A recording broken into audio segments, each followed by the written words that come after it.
Elisa Spiropali ka bërë hapin e parë real të sfidës politike, edhe pa e përmendur me emër ajo e ka goditur Edi Ramën, për të cilin la të kuptohet se kërkon ta detyrojë të heshtë. Në fakt tashmë është bërë publik edhe episodi i mbledhjes së fundit të grupit parlamentar të Partisë Socialiste, ku Edi Rama i ka thënë Spiropalit se nëse nuk pushonte do ta nxirrte jashtë. Mesazhi ishte i qartë, nëse më del kundër të pret përjashtimi, denigrimi, linçimi dhe më pas agresioni politik, por Elisa Spiropali ka dhënë dje sinjalin se nuk ka ndërmend të heshtë. Ajo tregoi se nuk shqetësohet nga kërcënimet dhe shantazhet, ndërsa njëkohësisht ka hedhur edhe piketat e para të luftës së saj politike. Në shkrimin e djeshëm Spiropali foli për drejtorokracinë, duke denoncuar se pjesa e ndershme e administratës detyrohet të zbatojë deri dhe urdhrat të paligjshëm për interesa dhe presione e prorësh të dhunshëm dhe të plotfuqishëm. Ky nuk është një denoncim i vogël, është një goditje e fortë dhe si e tillë do të ketë efektin e vet shumë shpejt, po aq të mundshme janë edhe kundërpërgjigjet. Me sulme të egra ndaj saj, kjo ishte e pritshme, po aq e qartë është edhe se Elisa nga ky moment nuk ka më mundësi të kthehet mbrapa.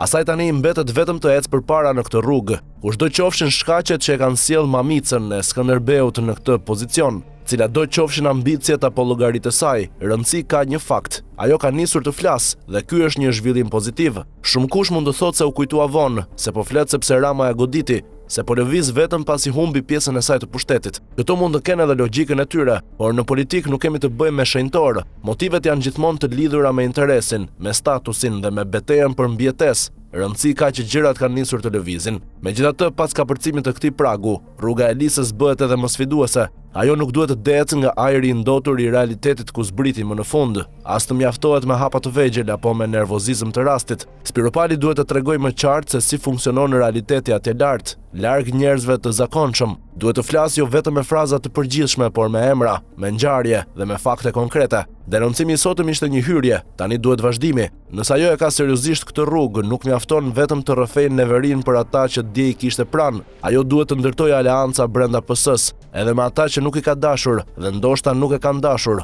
Duhet të shtrojë një rrugë daljeje jo vetëm për veten, por për Partinë Socialiste dhe për vendin, nga duart e atyre që jo vetëm i përshkruan si dhunues dhe abuzues. Kjo është sprova e saj e vërtet politike. Nuk vlen teatrot me ministre çuplina në kuvend, nuk vlen replikat e vogla dhe as irritimet episodike. Ajo duhet të godas në qendër atje ku nis problemi, te Edi Rama dhe modeli i pushtetit që e ka ngritur. Ndoshta suksesi nuk do të jetë i lehtë, ndoshta rruga do të jetë ashpër, por nëse Elisa e çon deri në fund këtë përballje, njerëzit do ta dëgjojnë më shumë dhe do ta urrejnë më pak. Dhe në politik pikërisht aty nis kapitulli i madh.